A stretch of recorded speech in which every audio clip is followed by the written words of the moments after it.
हमने अपनी पिछली वीडियो में ये जाना कि कैसे 1947 से लेकर 1970 तक मशरकी पाकिस्तान में मगरबी पाकिस्तान के कुछ लीडर्स ने ज़्यादतियाँ की और किस तरीके से मगरबी पाकिस्तान के कुछ लीडर्स की हठधर्मी और ज़िद की वजह से मशरकी पाकिस्तान बांग्लादेश में कन्वर्ट हो गया। इन तमाम लोगों की हरकतों की वजह से किस तरह से बंगाल में मगरबी पाकिस्तान के लोगों के लिए और मगरबी पाकिस्तान के खिलाफ जज्बात उठे और कैसे मशरकी पाकिस्तान में नॉन बंगालीज को चुन चुन के मारा गया क्योंकि आग तो लग चुकी थी जो कि बुझ भी सकती थी, लेकिन कुछ लोगों की हठधर्मी और जिद की वजह से ये आग मजीद भड़की जो कि बाद में अलहदगी की रीज़न बनी। और एक पुरानी कहावत है कि जब घर के अंदर का माहौल ख़राब हो तो बाहर से आने वाले इंट्रूडर्स को ज़रा सा भी वक्त नहीं लगता और यही कुछ मदाखलतें भी बांग्लादेश बनने का रीज़न बनी। बहुत सारे हिस्टोरियंस और उस टाइम के सर्विसमैन की ऑटोबायोग्राफीज़ में ये बात क्लियरली इंडिकेट है कि उस टाइम पर तीन पर्सनैलिटीज़ जनरल याहिया खान, जुल्फ़िकार अली भुट्टो और शेख मुजीबुर रहमान पार्टीशन के बराबर जिम्मेदार थे। और हमने अपनी इस वीडियो के पहले पार्ट में भी डिस्कस किया था कि शेख मुजीबुर रहमान की 1970 के इलेक्शंस के दरमियान की एक्टिविटीज़, उससे पहले अगरतला साजिश के दरमियान उनकी तमाम एक्टिविटीज़, इसी तरीके से 1970 के इलेक्शंस के रिजल्ट के बाद जुल्फ़िकार अली भुट्टो की ज़िद, इधर तुम इधर हम का नारा, ये वो तमाम चीज़ें थी जो कि लोगों के दिलों में बेजारी पैदा कर चुकी थी। मगर इन दो लोगों के बाद तीसरे शख्स के किरदार को हमने जिक्र नहीं किया और वो थे जनरल याहिया खान। जनरल याहिया खान ने शेख मुजीबुर रहमान और भुट्टो के दरमियान होने वाली इस टसलबाजी को सुलझाने की बहुत कोशिश की और कुछ अपनी शर्तों के ऊपर भी इन लोगों को लाने की कोशिश की, लेकिन शेख मुजीबुर रहमान टस से मस ना हुए। दूसरी तरफ भुट्टो, जिनकी सेकंड पोजीशन आई थी, वो मगरबी पाकिस्तान के जलसों में ये नारा लगा रहे थे कि वो अवाम के मकबूल तरीन लीडर हैं, जिसके बाद पाकिस्तान में और बहुत सारे सियासी लीडर्स उनके इस स्टेटमेंट को रिटेलिएट कर रहे थे कि वो किस तरीके से पाकिस्तान के मकबूल लीडर अपने आप को कह सकते हैं। उन्होंने तो सिर्फ पंजाब में और सिंध में अक्सरियत हासिल की है, जबकि उस टाइम का सरहद यानी कि आज का केपी के और बलूचिस्तान में उनकी कोई भी मेजोरिटी नहीं है, तो वो किस तरीके से मकबूल तरीन लीडर हो सकते हैं। और पिछली वीडियो के अंदर भी हमने ये बात जिक्र की थी कि पाकिस्तानी अवाम और पाकिस्तानी डिफरेंट वर्किंग कम्युनिटीज़ की जानिब से ये कहा जाने लगा था कि जो जीता उसी के हाथों इक़्तिदार जाना चाहिए, उसी को ही प्राइम मिनिस्टर बनना चाहिए। लेकिन अवामी हैसियत यहाँ पे क्या थी, अब वो हिस्ट्री का हिस्सा बन चुकी है। अब इन दो सियासी लीडरों की आपस में टसलबाजी चल रही थी कि अस्करी क़यादत ने इन सियासी लीडरों को समझाने की कोशिश की, जो कि किस्सा मुख्तसर पाया तकमील तक ना पहुंची तो 25 मार्च 1971 को जनरल टका खान का बंगाल में यानी कि ढाका में एक फ़ोन जाता है और जिसके बाद एक ऑपरेशन का हुक्म दे दिया जाता है और ये था ऑपरेशन सर्च लाइट। इस ऑपरेशन की लाइटें पूरे मशरकी पाकिस्तान पे लगाएगी और हाई बीम की गई ढाका की तरफ। सबसे ज्यादा इंटेंसिटी वाली लाइटें मारी गई ढाका की जानिब। ऑपरेशन सर्च लाइट शुरू करने के वक्त जनरल याहिया खान शेख मुजीबुर रहमान से मुलाकातें कर रहे थे, इसी वजह से वो ढाका में मौजूद थे, तो उनका इनखला या उनकी इवैक्यूएशन बहुत ज्यादा जरूरी थी। अब हो ये रहा था कि लोगों को भी पता था कि जनरल याहिया खान इस वक्त ढाका में मौजूद हैं, उनकी मौजूदगी तक तो ऐसा कुछ हो नहीं सकता, लेकिन जनरल याहिया खान किसी तरीके से ढाका एयरपोर्ट पहुंच चुके थे और ढाका से जाने वाले थे। अब ये खबर लोगों के दरमियान फैल चुकी थी, जिसके बाद वो इस चीज़ को असेस कर रहे थे कि कोई बड़ी फौजी कार्रवाई अब ढाका में होने को आई है और इस खबर की बेसिस पर वो लोग भी मेंटली तौर पर प्रिपेयर हो चुके थे। और फिर ऑपरेशन सर्च लाइट शुरू हो जाता है, जिसका मकसद बंगाल में फौजी रीट को कायम करना होता है और हुकूमत की रीट को कायम करना होता है। लेकिन एक प्रॉब्लम यह भी था कि 7 करोड़ मशरकी पाकिस्तानियों का वो मुल्क संभालने के लिए पाकिस्तानी फौजी सिर्फ और सिर्फ 42,300 की तादाद में वहाँ पे मौजूद थे। तो जाहिर है कि ये अनइवन रेशो से मैन टू मैन पॉसिबल नहीं हो सकता था। इस चीज़ को कंट्रोल किया गया वायलेंस के साथ। तो उसके बाद ढाका में कोहराम मचता है। रात के टाइम ढाका की यूनिवर्सिटी पे हमला किया जाता है, वहाँ पर मौजूद लोगों के ऊपर अटैक किया जाता है, प्रोफेसर्स के क्वार्टर्स से लोगों को निकाला जाता है और उनके ऊपर भी अटैक किया जाता है, कई स्टूडेंट्स को मारा जाता है और ये सारा कुछ आपको मुख्तलिफ रिकॉर्ड्स का हिस्सा भी मिलता है। अब यहाँ पर 2 डिफरेंट पर्सपेक्टिव हैं। पहला पर्सपेक्टिव जिस पे हमेशा से इंडिया चला आ रहा है और वो ये है कि हज़ारों नहीं बल्कि लाखों की तादाद में ढाका यूनिवर्सिटी के अंदर स्टूडेंट्स को बेदर्दी से कत्ल कर दिया गया, लेकिन उसके ही रेसिप्रोकल में बहुत सारे हिस्टोरियन इस बात की नफी करते हैं और ये कहते हैं कि ये तादाद बहुत ज़्यादा कम थी। अब ये सारा ऑपरेशन हुकूमती रीट कायम करने के लिए था, लेकिन हुकूमती रीट तो कायम हो जाती है मगर लोगों के दिलों में हुकूमत के अगेंस्ट एक रीट कायम हो जाती है। लोगों के दिलों में पाकिस्तानी फौज के लिए जो नफरत पैदा हो गई थी उसका रिजल्ट हमें ठीक 1 साल के बाद ही देखने को मिल जाता है। अब जरा इस टाइम पर पाकिस्तानी फौज शेख मुजीबुर रहमान को उनके घर से गिरफ्तार कर लेती है और उसके बाद उनको रावलपिंडी मुंतकिल कर देती है। 27 मार्च तक कर्फ्यू में कुछ नरमी आती है। इस नरमी की वजह से बहुत सारे लोग ढाका छोड़कर किसी और जगह शिफ्ट हो जाते हैं और इनकी तादाद भी कोई तकरीबन 70 से 90 हज़ार के बीच में बताई जाती है। अब जैसा कि वीडियो के मैंने शुरू में बताया था कि 1,47,000 मुरब्बा किलोमीटर का ये मुल्क सिर्फ 43,000 फौजियों से संभालना बहुत मुश्किल था। तो प्लान कुछ इस तरीके से हुआ कि पहले ढाका के ऊपर कंप्लीटली ऑपरेशन किया जाए और उसके बाद बाकी इलाकों में ऑपरेशन किया जाए, जिसकी वजह से मुक्ति बाहिनी और लिबरल फोर्सेस को ये मौका मिल गया कि वो अपनी कार्रवाइयां बाकी शहरों में कर सके। चिटागोंग और इस तरीके के और बहुत सारे शहरों में जो नॉन बंगाली लोग थे उनकी असैसिनेशन की गई। रॉ के ट्रेनिंग ज़्यादा मुक्ति बाहिनी के लोगों ने गैर बंगालियों का कत्लेआम शुरू कर दिया था। इसके अलावा चिटागोंग में बिहारियों का भी कत्लेआम हुआ था और जब पाकिस्तानी फौज इन इलाकों में पहुंचती थी वहां पर पहले से ही नॉन बंगालीज की लाशें मौजूद होती थी। अभी तो ये शो शुरू हुआ था। इस शो की मेन एंट्री, इस शो का मेन टाइगर अभी पाकी था और वो आया 10 अप्रैल को। General Amir Abdullah Khan Niazi AK tiger, और ये इनका लक़ब था।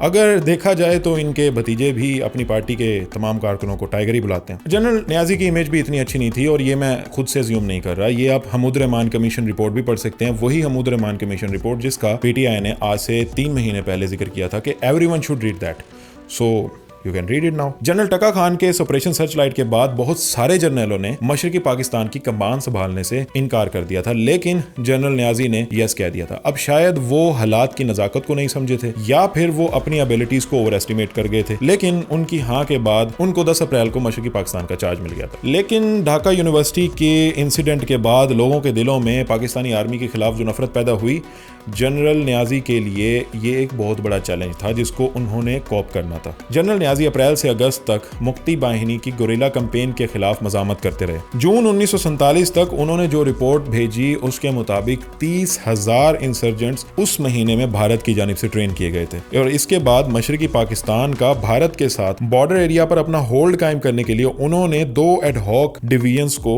डिप्लॉय किया था, जो कि वक्ती तौर पे डिप्लॉय करने का उनका मकसद था। लेकिन हालात बिगड़ते जा रहे थे। अक्टूबर 1971 में हालात थोड़े और बिगड़े तो जनरल न्याजी ने कुछ देर के लिए इस्लामाबाद से राब्ता कायम करने की कोशिश की, जो कि वर्चुअली सस्पेंड हो गया हुआ था। तो कुछ टाइम तक सारे के सारे हालात इस्लामाबाद की इजाजत के बगैर उनके कंट्रोल में जा चुके हुए थे। नवंबर 1971 में किसी तरीके से जनरल न्याजी को यह पैगाम भिजवाया गया कि you should be prepared because India अब किसी भी टाइम इस इलाकों में अटैक कर सकता है। और यही हुआ। 27 नवंबर तक इंडिया मशरकी पाकिस्तान का 3,000 मुरब्बा किलोमीटर का इलाका अपने कब्जे में कर चुका हुआ था, जिसके जवाब में 3 दिसंबर 1971 को जनरल याया खान ने रेडियो पर ऐलान जंग कर दिया और इस ऐलान जंग के बाद पाक फिजाइया ने अमृतसर, अंबाला, पठानकोट के एयर बेसिस के ऊपर हमले किए। इन 11 हमलों में सिर्फ एक भारतीय त्यारा तबाह हुआ और कुछ रनवेज भी तबाह हुए, जो कि चंद घंटों के बाद उनकी मरम्मत कर ली गई थी। और लगता भी कुछ यूं था कि इंदिरा गांधी भी इसी इंतजार में थी और उन्होंने भी इसका जवाब दिया। वो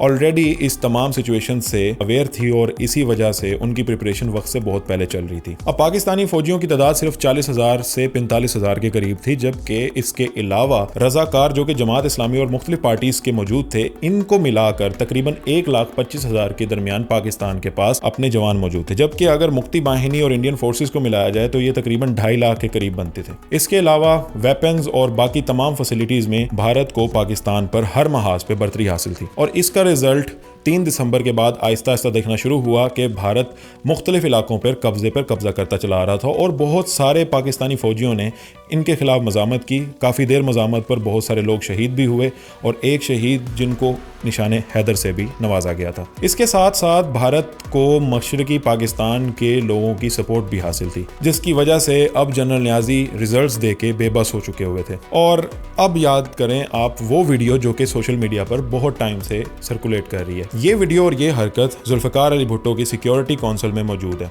और ये उनका जवाब था सिक्योरिटी काउंसिल के सामने कि वो जाएंगे और वो फाइट करेंगे। मेजर जनरल फरमान अली का वॉर इंक्वायरी कमीशन में यह बयान भी शामिल है कि 7 दिसंबर के दिन जनरल न्याजी तब के गवर्नर अब्दुल मुत्तलिब के सामने जाकर फूट फूट के रोने लग गए थे और इस तमाम कार्रवाई की जिम्मेदारी वो जनरल टका खान की ऊपर डाल रहे थे। उनका यह कहना था कि अगर 26 मार्च को जनरल टका खान ये सब कुछ ना करते तो आज ये जंग की नौबत ही ना आती। लेकिन अब सब कुछ बिगड़ चुका हुआ था। और उसके बाद 9 दिसंबर को उसी गवर्नर ने अपनी पोस्ट से इस्तीफा दे दिया था, जिसके बाद हालात मजीद बिगड़ना शुरू हुए। कुछ वीडियोस भी आज सोशल मीडिया पे मौजूद है जो कि सर्कुलेट की जा सकती हैं, जहां पर वो BBC के सामने बयान दे रहे हैं और BBC को ब्राह्मण ब्रॉडकास्टिंग सेंटर भी बोल रहे हैं। तो ये सारा कुछ उनकी चिड़चिड़ापन और उनके डिफीट की वजह से सामने था। 16 दिसंबर को जनरल याहिया का जनरल न्याजी को यह पैगाम मिलता है। अब ये पैगाम ऐसा था कि जनरल न्याजी की बिल्कुल भी समझ में नहीं था और ना ही हम इसको डिकोड कर सकते हैं, क्योंकि इस पैगाम में ना ही उनको ग्रीन सिग्नल दिया जाता है और ना ही उनको रेड सिग्नल दिया जाता है। एक टोटली मुबहम सा बयान था, जिसके बाद अब सारे का सारा डिसीजन जनरल न्याजी ने लेना था, जो कि उन्होंने लिया भी। अब उसके बाद भारतीय फोर्स ने ढाका का घेराव करना शुरू कर दिया था। जनरल न्याजी ने लेफ्टिनेंट जनरल जगजीत सिंह को हुकूमत संभालने की पेशकश की और ये कहा कि पाकिस्तानी फौज यहां से इनखला कर जाती है, जिसके बाद तब के Indian army chief general Manik Shah ने इस पेशकश को टोटली तौर पे मुस्तरद कर दिया और उनका यह कहना था कि पाकिस्तान आर्मी पहले सरेंडर करेगी और उसके बाद ही अगली बात होगी।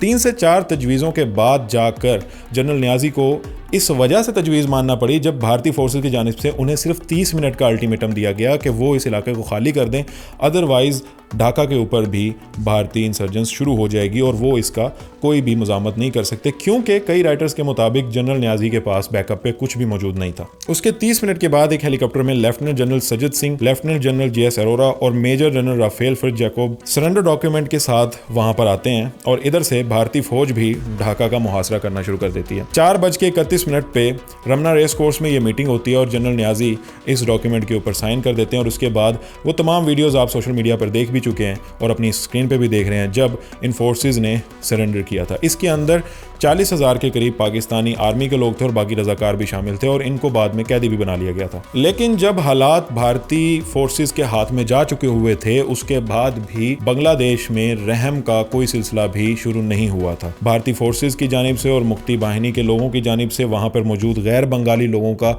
कत्लेआम फिर भी जारी था और उन लोगों को कत्ल किया जा रहा था। इसके बाद अगर पाकिस्तान की बात करें तो जनरल याहिया 20 दिसंबर को अपने ओहदे से इस्तीफा दे देते हैं और फिर तब के नायब वजीर आज़म Zulfikar Ali Bhutto chief martial law administrator और प्रेसिडेंट ऑफ पाकिस्तान बन जाते हैं। अब वीडियो के शुरू में हमने आपसे ये बात कही थी कि शेख मुजीबुर रहमान को रावलपिंडी लेके आया गया होता है। अब शेख मुजीबुर रहमान की गैर मौजूदगी में बांग्लादेश बन चुका होता है। 27 दिसंबर को जुल्फ़िकार अली भुट्टो रावलपिंडी में शेख मुजीबुर रहमान से मुलाकात करते हैं और उनको ये पेशकश करते हैं कि वो पाकिस्तान के साथ बांग्लादेश को एज अ वीक कन्फेडरेशन के तौर पर शामिल कर ले और सिलसिले को शुरू कर ले। जिसके बाद शेख मुजीबुर रहमान सोचने का टाइम देते हैं और 7 जनवरी को फिर से शेख मुजीबुर रहमान और जुल्फ़िकार अली भुट्टो की मुलाकात होती है, जहां पर शेख मुजीबुर रहमान इनकार कर देते हैं और उनका यह कहना होता है कि अब वो जो भी करेंगे अपने बलबूते पे करेंगे। जिसके बाद अगले दिन 8 जनवरी को शेख मुजीबुर रहमान जहाज़ के ज़रिए से लंदन रवाना हो जाते हैं। वहाँ से वो दिल्ली आते हैं जहाँ पर उनका इंदिरा गांधी हुकूमत खैर मकदम करती है और उसके बाद वो अपने कंट्री में चले जाते हैं। अब ये वो तमाम हरकत थे, ये वो तमाम रीजंस थी जो कि पाकिस्तान को, मशरकी पाकिस्तान को बांग्लादेश बनने पर ले जाती हैं। इस वीडियो के बाद अब आपके ऊपर है कि आप बताएं कि कौन से ऐसे लोग थे जिनकी वजह से मशरकी पाकिस्तान बांग्लादेश बनता है और उसके बाद आज के बांग्लादेश में और तब के बांग्लादेश की सिचुएशन में ज़मीन आसमान का फ़र्क होता है। लेकिन अब शेख हसीना वाजिद की हुकूमत ख़त्म होने के बाद दोबारा से कुछ सिचुएशंस बदल रही हैं। अब देखना ये है कि ये सिचुएशन किस रास्ते पे जाती हैं। अगले वीडियो में आपसे मुलाकात होगी। अस्सलाम वालेकुम।